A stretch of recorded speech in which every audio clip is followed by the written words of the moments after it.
ఓం శ్రీ గురుభ్యో నమః. హరి ఓం. గణానాం త్వా గణపతిగం హవామహే కవిం కవీనాముపమశ్రవస్తమం జ్యేష్ఠరాజం బ్రహ్మణాం బ్రహ్మణస్పత ఆనః శృణ్వన్నోతిభిः सीदसादनम्. श्रीमहागणाधिपतये नमः. श्रीं देवी सरस्वती वाजेभिर्वाजिनीवती धीनामवित्रियवतु. श्रीमहासरस्वत्यै नमः. श्रीगुरुभ्यो नमः. हरि ओम्. ॐ जातवेदसे सनवामसो ममराति यतो निदः दिवेदः स नः पर्षदति दुर्गाणि विश्वानावेव सिन्धुन्दुरितात्यग्निः तामग्निवर्णां तपसा ज्वलन्तीं वैरोचनीं कर्मफलेषु जुष्टाम् दुर्गां देवीं शरणमहं प्रपद्ये. सुतरसि तरसे नमः. अग्ने त्वं वारयानव्यो अस्मान् स्वस्तिभिरति दुर्गाणि विश्वा पूश्चवद्वे बहुलान उर्वे भवातोकायतनयाय संयोः विश्वानि नो दुर्गः जातवेदः सिन्धुन्ननावादुरितादिवर्षे अग्ने अत्रिवन्मनसा गृणानोऽस्माकं बोध्यविता तनूनाम् वृतनाजितकुंसहमानमुग्रमग्निगं हवेम परमात्सधस्तात्. स नः पर्षदति दुर्गाणि विश्वाक्षामद्देवो अतिदुरितात्यग्निः प्रयत्नोषु गमेड्य अध्वरेषु सनात्यहोतानव्यः ससत्सि स्वाञ्चाग्ने तनवं विप्रयस्वास्मभ्यं च सौभगमायजस्व गोभिर्जुष्टमभिजो निषिक्तं तवेन्द्रविष्णोरनुसञ्चरेम नागस्य पृष्ठमभिसंवसानो वैष्णवीं लोकयमादयन्ताम्. कात्यायनाय विद्महे कन्याकुमारि धीमहि तन्नो दुर्गे प्रचोदयात्. सहस्रपरमा देवी शतमूला शताङ्कुरा सर्वगुं हरतु मे पापं दूर्वातु स्वप्ननाशनी. काण्डात् काण्डात् प्ररोहन्ति परुषः परुषः परि एवानो दूर्वे प्रतनु सहस्रेण शतेन च या शतेन प्रतनोषि सहस्रेण विरोहसि तस्यास्ते देवीष्टके विधेम हविषा वयम्. अश्वक्रान्ते रथक्रान्ते विष्णुक्रान्ते वसुन्धरा शिरसा धारयिष्यामि रक्षस्व मां पदे पदे.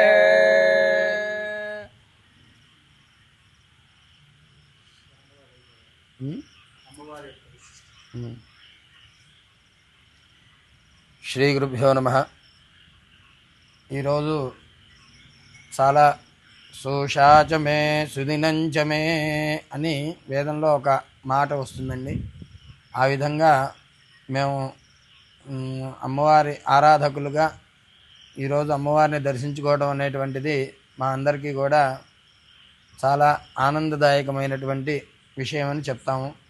అంతేకాకుండా ఈ అమ్మవారిని నమ్ముకున్న వారికి ఎప్పుడూ కూడా ఎవరిని కూడా ఆవిడ విడిచిపెట్టదు. ఎట్లాగైతే మన తల్లి చంటి బిడ్డల్ని ఏ విధంగా అయితే ఆవిడ కాపాడుతూ ఉంటుందో ఆ విధంగా ఈవిడ కాపాడుతూ ఉంటుందట. ఎలా కాపాడుతుందయ్యా అంటే వామాశ్రితానాం నవిపన్నరాణాం వామాశ్రితా ఆశ్రయతాం ప్రయాంతి అని చెప్పేసి మనకి ఒకచోట అమ్మవారి స్తోత్రాల్లో వస్తుంది.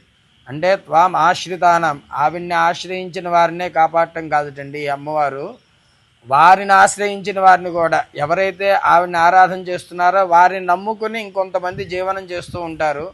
అటువంటి వాళ్ళను కూడా ఈవిడ కాపాడుతూ ఉంటుంది అని చెప్పేసి మనకి దేవి భాగవతంలో ఒక చోట చెప్తారనమాట.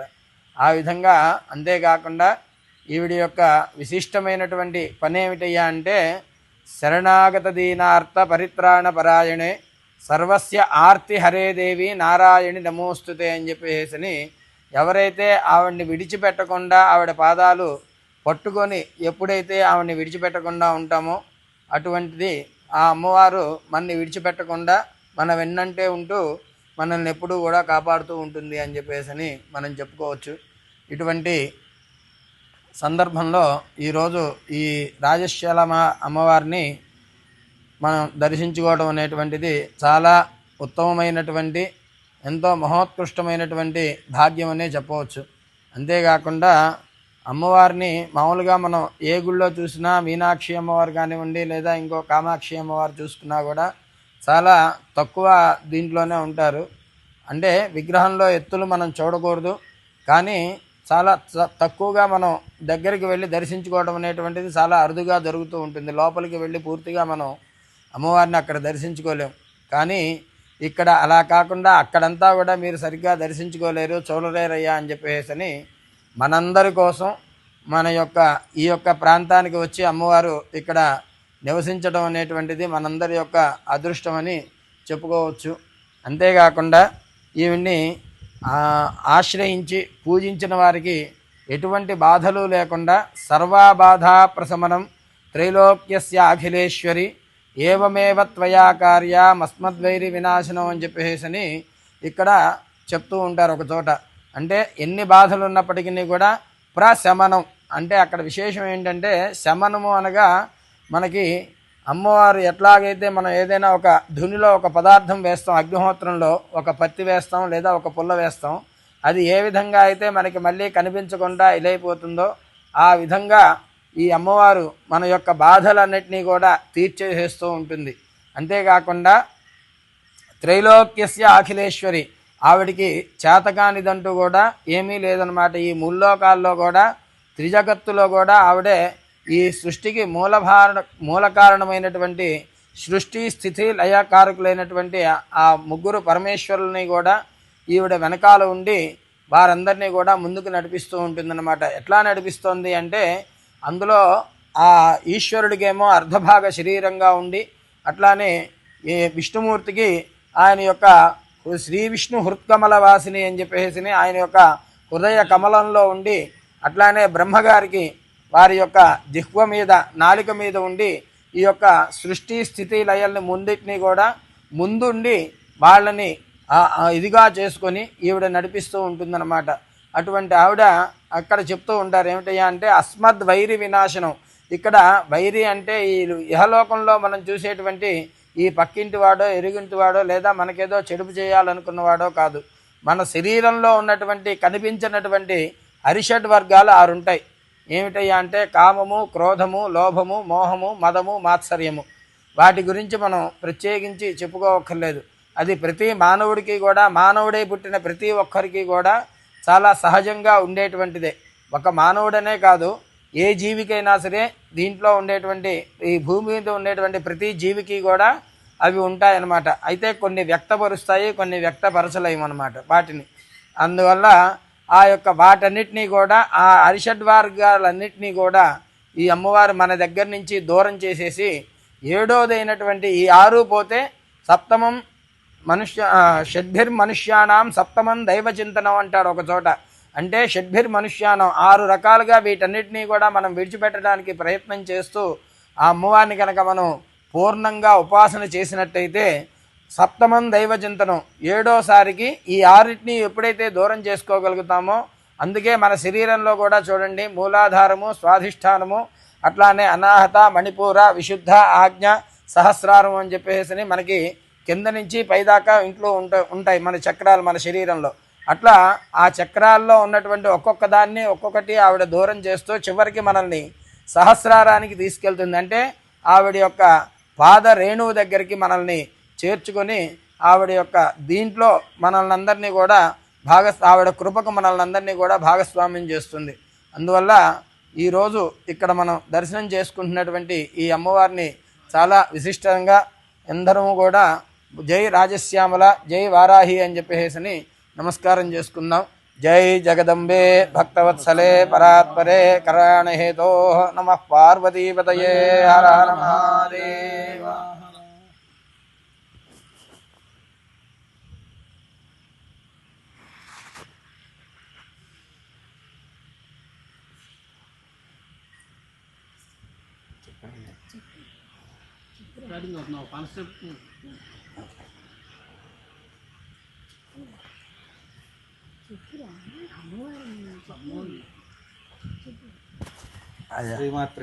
శ్రీమాత్రే నమః. శ్రీమాత్రే నమః. జయ జయ శంకర హర హర శంకర కాంచీ శంకర కామకోటి శంకర.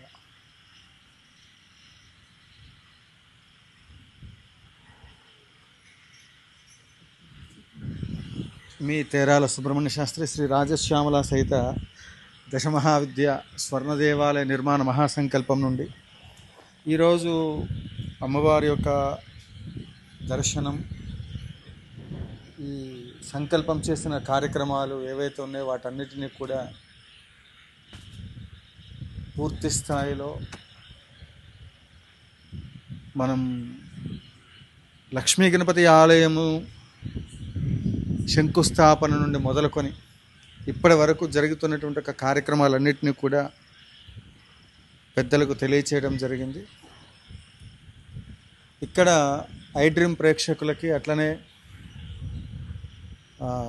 ప్రేక్షకులందరికీ కూడా సుమన్ టీవీ ప్రేక్షకులకి అందరికీ కూడా ఆధ్యాత్మికమైనటువంటి ఒక ఛానల్స్లో ప్రసారం చేస్తున్నటువంటి social media and electronic media అందరికీ కూడా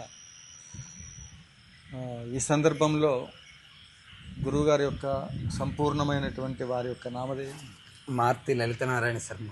మారుతి లలిత నారాయణ శర్మ గారు ఘనాపాటి వారు విజయవాడ నుండి వారి శిష్య పరివారంతో ఇక్కడికి వచ్చే అమ్మవారి యొక్క విశేషాలన్నింటినీ కూడా తిలకించి ఈ కార్యక్రమాల గురించి పూర్తి స్థాయిలో వారి యొక్క సలహాలు సూచనలు మనకు అందించారు. ఇక్కడ యాగముల యొక్క విశిష్టత, యాగముల ద్వారా జరిగేటువంటి ప్రస్తుత కాలంలో మనం నిర్వహించేటువంటి కార్యక్రమాలు ఇక్కడే కాదు ఎక్కడైనప్పటికీ కూడా బ్రాహ్మణ పోషణ, యాగములు నిర్వహించడానికి కావలసినటువంటి ఒక గోపోషణ, వీటి యొక్క మరి అంశం గురించి 2 మాటల్లో గురువు గారిని 2 మాటల్లో తెలియచేయవలసిందిగా కోరుతున్నాను. శ్రీ గురుభ్యో నమః. జయ జయ రాజశ్యామల జయ జయ వారాహి జయ జయ శంకర హరశంకర కామకోటి శంకర. ఇక్కడ జరుగుతున్నటువంటి యాగంలో అమ్మవారిని దర్శించుకోవడం ఒక విశిష్టత అయితే, మనకి ప్రతి నిత్యము కూడా ప్రతి బ్రాహ్మణ్ణి కూడా ఎందుకు పోషించుకోవాలి అంటే, యావత్ భారతదేశంలోనే కాదు యావత్ ప్రపంచంలో ఏ బ్రాహ్మడు ఎక్కడ ఏం పూజ చేసినా కూడా మొట్టమొదట మనకి కంచె పరమాచార్య స్వామి వారు కూడా అందుకే చెప్పారు, వారి యొక్క నిత్య విధులు ఏవైతే ఉంటాయో సంధ్యావందనాది క్రియలన్నీ కూడా చేసుకోమని చెప్తారు. ఆ మొట్టమొదట ఎవరు ఏ బ్రాహ్మడికి చెప్పినా కూడా ఆ సంధ్యావందనాది క్రియల్లోనే, సంధ్యావందనం కూడా ప్రతి ఒక్కరూ అనుకుంటారు లోకంలో, ఆయన ఏదో బ్రాహ్మడు ముక్కు మూసుకుని కూర్చున్నాడు, ఆయన కోసం కూర్చున్నాడు అని చెప్పేసి ఏదో అనుకుంటూ ఉంటారు. కానీ ఆ సంధ్యావందనం చేసే దాంట్లోనే ఉంది, పృథివ్యాపస్తేజో వాయురాకాశాత్ యాగం సదా సర్వభూతాని చరాణి స్థావరాణి చ అంటాడు. అంటే పృథివీ ఆపస్తేజో వాయు ఆకాశాత్, ఈ పంచభూతాల్లో నివసించేటువంటి యాగుం సదా సర్వభూతాన్ని, ఎన్ని ప్రాణులైతే ఉన్నాయో, భూతాలంటే ఇక్కడేదో భూతాలు దెయ్యాలని కాదండి, ఈ ఎక్కడ ఉన్నటువంటి ప్రాణులన్నీ కూడా చరాణి స్థావరాణి చ, చరించేటువంటివి అంటే నడిచేటువంటివి, పాకేటువంటివి, ఈదేటువంటివి, ఇవన్నీ చరించడం అంటే ఒక చోట నుంచి ఇంకో చోటకి జరగటం అన్నమాట. అంటే వాటికే అవి జరిగేటువంటివి. స్థావరాణి చ, జరగకుండా ఉండేటువంటివి కొన్ని ఉంటాయి, చెట్లు పర్వతాలు నదులు వగైరాలు ఉంటాయి కొన్ని, అవి అక్కడికక్కడే ఉంటాయన్నమాట. చరాణి స్థావరాణి చ సాయం ప్రాతర్నమస్యంతి సామా సంధ్యాభిరక్షతు అంటాడు. అంటే పొద్దున్న సాయంత్రము నేను నమస్కారం చేసేది ఎందుకయ్యా అంటే సంధ్యా అభిరక్షతు, సంధ్యాదేవతయే ఆ అమ్మవారు మనందరినీ కూడా అలా రక్షిస్తూ ఉంటుంది, రక్షించాలి అని చెప్పేసి. అంతేకాకుండా ఈ సంధ్యావందన ప్రక్రియలో ఇది మధ్యలో ఇది ఒకటి వస్తే చివరిలో ఇంకొకటి ఉంటుందండి. ఏమిటయ్యా అంటే చతుస్సాగర పర్యంతం గోబ్రాహ్మణేభ్య శుభం భవతు అని చెప్తాడు. అంటే అక్కడ ఆయన యొక్క స్వార్థం కానీ ఆయన యొక్క ఇది కానీ ఎప్పుడూ కోడుకోడు బ్రాహ్మడు. ఇక్కడ చెప్పేది కూడా ఏంటయ్యా అంటే చతుస్సాగర పర్యంతం మనకి ప్రతి నాలుగు దిక్కులా కూడా 4 సముద్రాలు ఉన్నాయి. మనకి వీళ్ళు చెప్పేటువంటి ఈ భౌతికమైనటువంటి వాళ్ళు చెప్పేటువంటి హిమాలయాలను దక్షిణం ఇంకోటి కాదండి. మన తూర్పు బంగాళాఖాతం మొదలు పెట్టుకొని పశ్చిమాన పసిఫిక్ మహాసముద్రం, అట్లానే దక్షిణాన ఇంకో సముద్రం ఉంది, ఉత్తరాన హిమాలయాలు దాటి టిబెట్ చైనా అవన్నీ కూడా దాటి వెళ్తే అటు పక్క ఇంకో సముద్రం ఉంది. అందు గురించని మనకి వేదం చెప్పింది, వేద ప్రమాణం మనకి. ఎందుకంటే శృతి స్మృతి పురాణానాం ఆలయం కరుణాలయం అన్నారు. అందువల్ల అందులో మొట్టమొదటి చెప్పిందే శృతి, వేదం చెప్పినటువంటి ప్రమాణం ఇది. చతుస్సాగర పర్యంతం గోబ్రాహ్మణేభ్య శుభం భవతు. ఎవరైతే ఈ చతుస్సాగర పర్యంతం 4 సముద్రాల పర్యంతంలో ఉన్నటువంటి గోవులు బ్రాహ్మలు ఎవరైతే ఉన్నారో వాళ్ళంతా కూడా శుభంగా ఉండాలి అని చెప్పేసి ప్రతి ఒక్కరూ కూడా నిత్యము కూడా ప్రార్థన చేస్తూ ఉంటారు. అందుకే మనకి ఏం చెప్తామంటే ఏదైనా పూజ చేసేటప్పుడు కూడా స్వస్తి ప్రజాభ్య పరిపాలయంతాం న్యాయేన మార్గేణ మహిమహీషాః గోబ్రాహ్మణేభ్య శుభమస్తు నిత్యం లోకా సమస్తా సుఖినో భవంతు అని చెప్పేసి మనకి మన పెద్దలు ఉపదేశించారు. ఆ విధంగా ఈ లోకమంతా కూడా సమస్తము కూడా క్షేమంగా ఉండాలి అంటే దానికి కారణం ఎవరయ్యా అంటే గోవులు బ్రాహ్మలు, వీళ్ళిద్దరినీ కూడా మనం చూసుకోవాలి. అందుకే వేదంలో ఇంకో చోట చెప్తారు, యావతీర్వై దేవతాస్తాః సర్వా వేదవితి బ్రాహ్మణే వసంతి తస్మాత్ బ్రాహ్మణేభ్యో వేదవిభ్యో దివే దివే నమస్కుర్వంతి అని చెప్పేసి చెప్తాడు. అందువల్ల అంటే ఈ లోకంలో ఉన్నటువంటి బ్రాహ్మలు ఎన్ని మంత్రాలు అయితే ఉన్నాయో, అందుకే మనకు అర్థమయ్యే భాషలో చెప్పాలంటే దైవాధీనం జగత్ సర్వం, ఈ జగత్తంతా కూడా దేవుడి యొక్క ఆధీనంలో ఉంటుంది. ఆ జగత్తు ఆధీనంలో ఉంటుంది కదండి. మరి ఆ దేవుడు ఎవరి ఆధీనంలో ఉంటాడంటే మంత్రానికి కట్టుబడి ఉంటాడనమాట. ఎందుకంటే మంత్రంతో భక్తితో కనుక అర్చన చేసినట్టయితే ప్రతి ఒక్కరికి కూడా ఎవరికైనా సరే ఎవరి వర్ణాశ్రమం తగ్గట్టుగా వాళ్ళకి ఆ దేవుడు వాళ్ళకి ఆ యొక్క ఇది వాళ్ళ మీద పుష్పవర్షం కురిపిస్తూ ఉంటాడు. ఆయన కరుణా దృష్టి మనకి చూపిస్తూ ఉంటాడు. అందుకే మనకి ఇంకో చోట కూడా స్కాంద పురాణంలో చెప్తారు, నానారూపధరే భూత్వా సర్వేషాం ఈప్సిత ప్రద. ఎన్నో రూపాలు ధరించినటువంటి ఆ పరమేశ్వరుడు మన యొక్క కోరికలన్నీ కూడా నెరవేరుస్తారనమాట. ఎప్పుడు నెరవేరుస్తారు అంటే ఆ సమయానికి సందర్భానికి తగ్గట్టుగా ఆ మంత్రాన్ని ఎవరైతే చెప్పగలుగుతారో, మంత్రమో శ్లోకమో ఇంకోటో, దాన్ని వారి యొక్క వర్ణాశ్రమ ధర్మాన్ని బట్టి వాళ్ళు ఆచరిస్తూ ఉండాలి. అయితే ఈ మంత్రం ఇక్కడ చెప్పొచ్చేది ఏమిటంటే ఈ మంత్రం ఎవరి ఆధీనంలో ఉంటుందంటే తన్మంత్రం బ్రాహ్మణాధీనం అని చెప్పాడు. అంటే సాక్షాత్తు ఆ బ్రహ్మదేవుడే ప్రతి చోట ఆయన ఉండలేరు కదా. ఇందాక మనం చెప్పుకున్నట్టుగా బ్రహ్మదేవుడి యొక్క జిహ్వలో ఆ సరస్వతీదేవి నివసించి ఉంటుంది. అందువల్ల ఆ బ్రహ్మదేవుడు మన కోసం ఇకంత దూరం రాలేడు కాబట్టి వారి యొక్క అంశగా ఈ బ్రాహ్మలందరినీ కూడా ఇక్కడికి పంపించారు. అట్లానే ఆ అమ్మవారు ప్రతి చోట ఆవిడ ఉండలేదు కాబట్టి మనకి కనిపించదు కాబట్టి కనిపించే ప్రత్యక్ష దేవతగా ఆ కామధేవుని ఇక్కడ మనకి ఇచ్చారనమాట. అందువల్ల గవా మంగేషు తిష్టంతి భువనాన్ని చతుర్దశ అని చెప్పేసి ఈ యొక్క అమ్మవారి యొక్క స్వరూపంగా, అందుకోసమే ఆవిడ యొక్క భాగాలన్నీ కూడా ఈ జగత్తంతా కూడా ఎట్లా అయితే నిండి ఉంటుందో ఆ ఆవుడు శరీరంలో కూడా అన్నీ కూడా భువనాన్ని చతుర్దశ, ఈ చతుర్దశ 14 భువనాలు ఏవైతే ఉన్నాయో అవన్నీ కూడా ఆ ఆవు యొక్క దీంట్లో ఉంటాయన్నమాట. అందువల్ల అటువంటి బ్రాహ్మల్ని గోవుల్ని ఎవరైతే మనం సభక్తిపూర్వకంగా ప్రయత్నపూర్వకంగా అయినా సరే అప్రయత్నపూర్వకంగా అయినా సరే, అందుకే ఇంకో చోట చెప్తుంది శ్రద్ధయా దేయం అశ్రద్ధయా దేయం శ్రియా దేయం హ్రియా దేయం భియా దేయం సంవిదా దేయం